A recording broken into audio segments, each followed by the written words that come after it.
Hello, U.S. history students. So in this lesson, the second lesson for this week, we're going to talk about the third president of the United States, Thomas Jefferson. Now, in our first lesson, we talked about George Washington, the fact that George Washington is going to set a lot of precedents that the other presidents are going to follow. He was the first to give a State of the Union address. He was the first to appoint a cabinet to advise him on certain issues. He was the first to serve 2 consecutive terms. In fact, for a number of years, the other presidents followed his example. Nobody would serve more than 2 consecutive terms because that's what Washington did. We also talked about the fact that he warned against entangling alliances and about political parties. And not surprising, once he leaves office, that's when we see the development of political parties, the Federalists under Hamilton and Adams, and the Democratic Republicans under Thomas Jefferson. Okay. Now, after Washington, John Adams becomes president. And I mentioned him briefly in the last presentation. We don't focus a lot on Adams. He only serves 1 term. He's from Massachusetts, not Virginia. And a lot of people think that his best work was done outside of the Oval Office, that he did better work for the country when he wasn't president. After Adams comes Thomas Jefferson. Now, Jefferson is known as an expansion president, which is interesting because Jefferson is a Democratic Republican. And the Democratic Republicans are known for not wanting strong central governments. They would prefer the states to have more power. So the fact that Jefferson is known as an expansionist president is kind of interesting because he is adding power to the national government. Okay. And we'll talk about a couple of examples here as we go through this. All right. Now, the reason we focus on Jefferson also is because in the election of 1800, Jefferson wins, okay? It is the first peaceful transition of power from one political party to another, okay? He was a Democratic Republican. He wanted a weak national government. He wanted a small role of government in people's lives, which is another reason it's interesting that he's an expansionist president, because he wanted a small role in people's lives.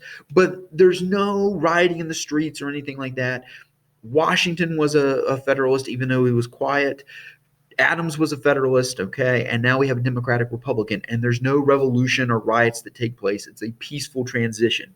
Now, the election of 1800 is very, very contentious, okay.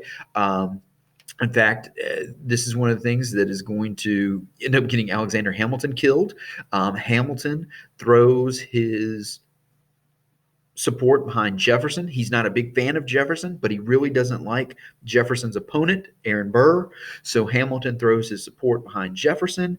Burr accuses Hamilton of costing him the election, and that's going to add to the fuel that Burr eventually uses to challenge Hamilton to a duel, and Aaron Burr is going to kill Alexander Hamilton in that duel. All right. So back to Jefferson there. All right. So Jefferson has become president. It is a peaceful transition of power. Now, during his presidency, we have John Marshall. John Marshall becomes Chief Justice of the Supreme Court 1801. He's actually appointed by Adams. Okay. In fact, there's some controversy with that because he's one of the midnight appointees. Adams is trying to fill these positions quickly before he leaves office.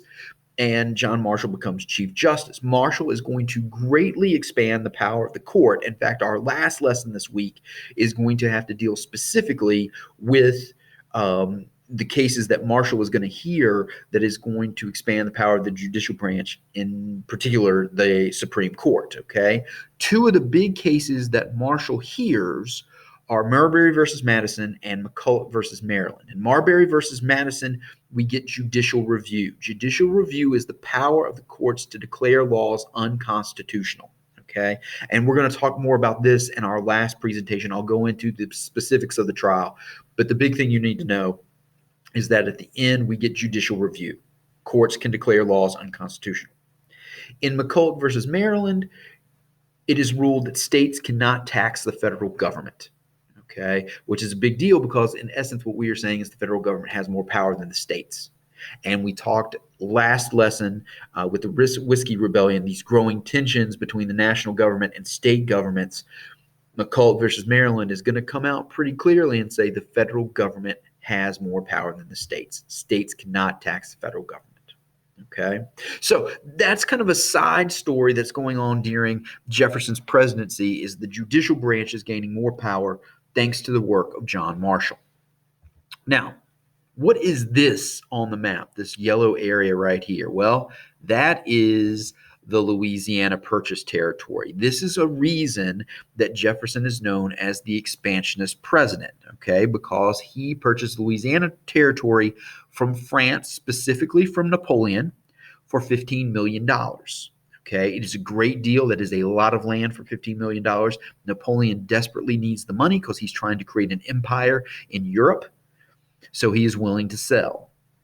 We get all the land from the Mississippi, so west of the Mississippi, to the Rocky Mountains. Okay, so we get all the land from the Mississippi, west of the Mississippi, to the Rocky Mountains. And in essence, it's going to double the size of the United States overnight. And if you look at it, here's the Mississippi River. Okay, here's the Mississippi.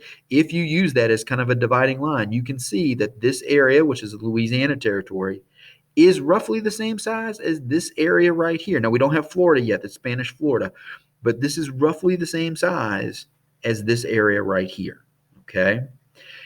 Now, while it physically expands the size of the United States, it's also going to expand the power of the presidency because Jefferson is not sure that he has the constitutional power to authorize this purchase, okay? But he knows if he doesn't act on it, Napoleon might back out or Napoleon might raise the price. So Jefferson figures the long-term effects, the fact that we're going to get more territory, we can move more people out there, outweigh any hesitancy that he has, and he goes on with the purchase, okay? But he himself is not sure he's got the power to do this. And there are going to be critics that come out and say, look at what he's doing. He doesn't have the authority to do that, and he's made this purchase without consulting anybody. Okay. Now, later on, when we explore it and we figure out, oh, this is actually a pretty good deal, people are going to be quiet about it. Okay. But Jefferson is not quite sure he has the authority to do it, but he goes on and does it anyway. Now, we send out Lewis and Clark to explore this new territory. Okay. Jefferson is a Renaissance man. He's a politician. He's a farmer. He is also a scientist. He wants to know what is in this new territory. We really don't know what is out there. So they send out Lewis and Clark, and Lewis and Clark hire a Shoshone woman, Sacagawea or Sacagawea. I had a professor in college that always referred to as Sacagawea. But they're going to explore the territory, okay? And Sacagawea is a trooper. All right. She's actually pregnant when she gets hired to go out west, actually gives birth and takes the baby with her as they are exploring this new territory. Okay. They go all the way. If we had a map here, this is what we would fill in. This blue area right here is the Mississippi River. Here's the Louisiana Purchase Territory. Okay. And then here is the route that Lewis and Clark take. They start in St. Louis right here in Missouri and go all the way through the territory, through the Louisiana Territory. And Jefferson said, keep going. Okay, so we got the territory to the Rockies, but let's see how far this country really goes. So they get to the Rockies and they keep going.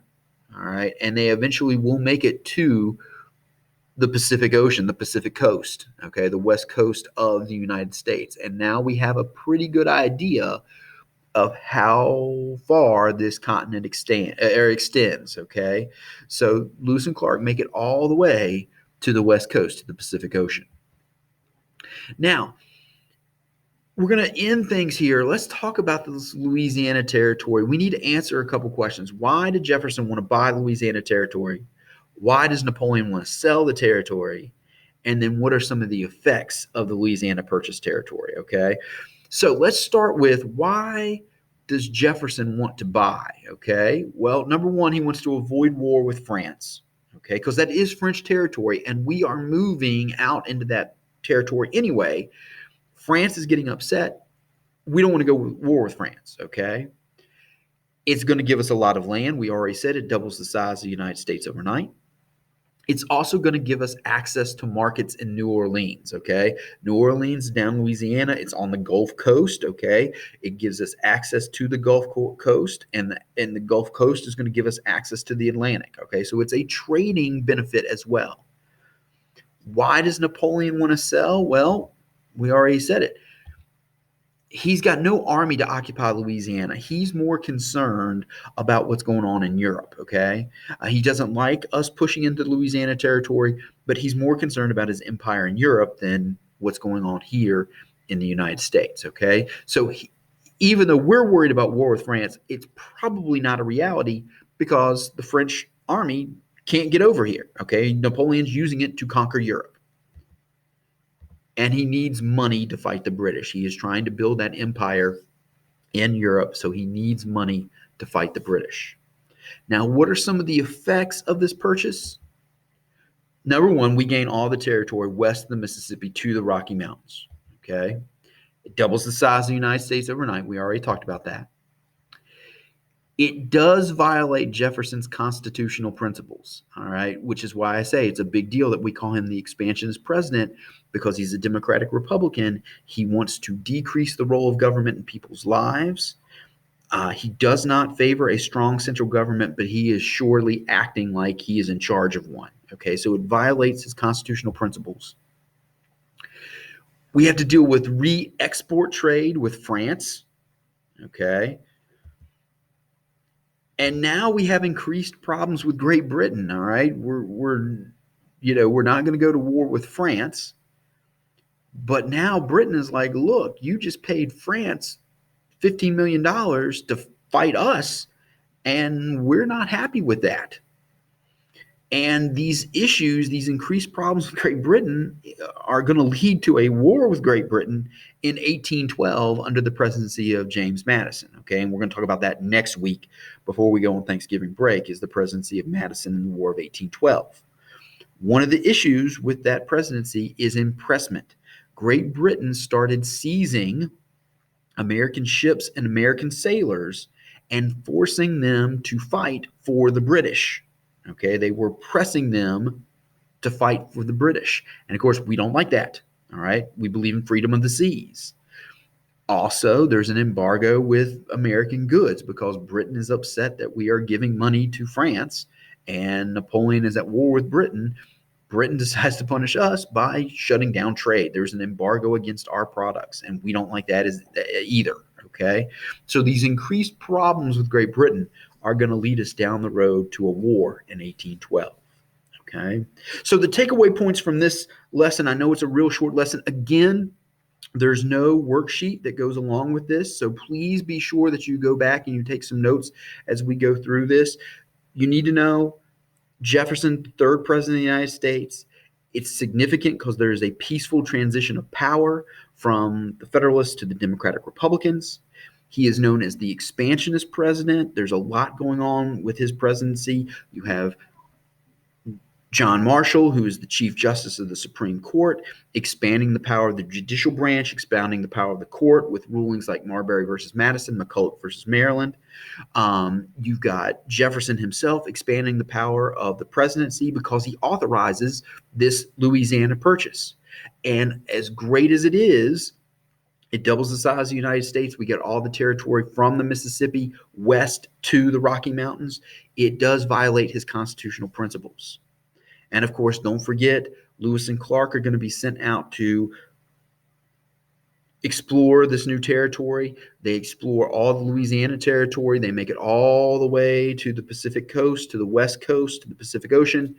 And they would not have been successful if they didn't have Sacagawea or Sacagawea, who is a Shoshone woman that accompanies them on the voyage.